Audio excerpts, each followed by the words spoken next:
Alright, so in the interest of going so late in the order here, I'll try to adapt my, my findings to what's already been shown. My name's Brian, to start off.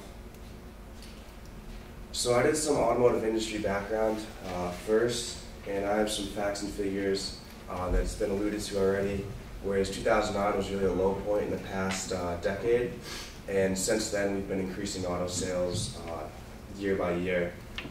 Some facts that I found interesting were that as salary increases, so does the probability of acquisition of a new car.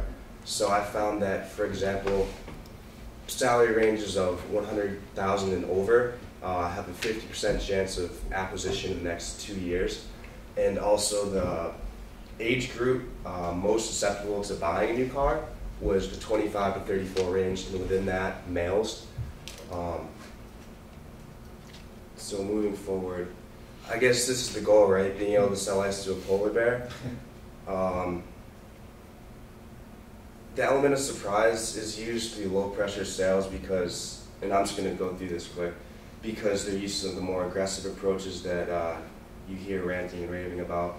You have to be sincere in your approach. You have to really care about the customer's wants and needs. This is important because the customer will be able to see right through this if you're not.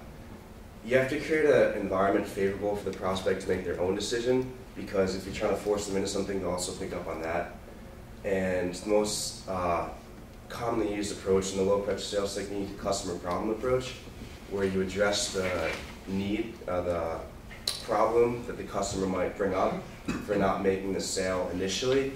You get it out of the way, you put it on the table, and then you give merit to the consumer, the customer, for having that problem, and then from there you plug in your own product, say all the benefits, and why this is exactly what you need.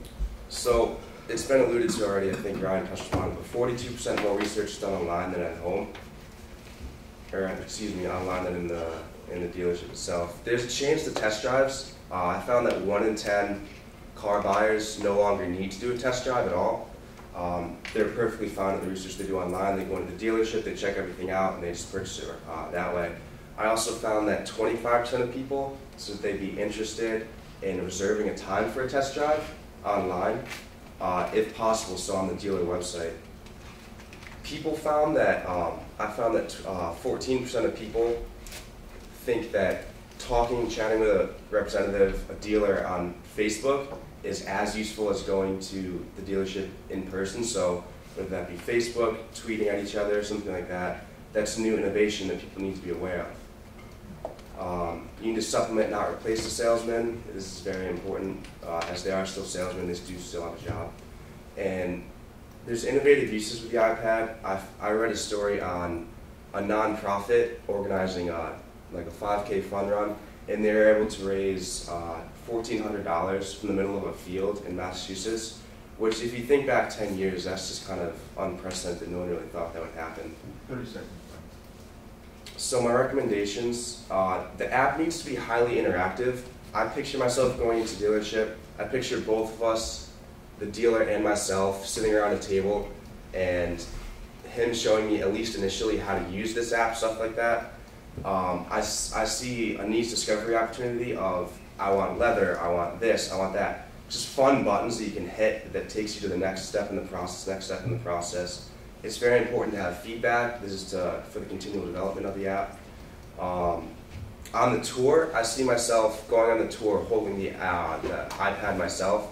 And as the salesman explains, it's great to hear, but it's also great to see. So the salesman says, these tires are great for gripping. I see the iPad going to a video of this car in the desert gripping, inclement weather and stuff like that.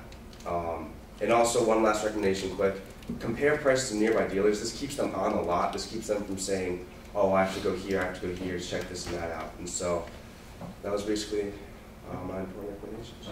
Thank you. Who's next?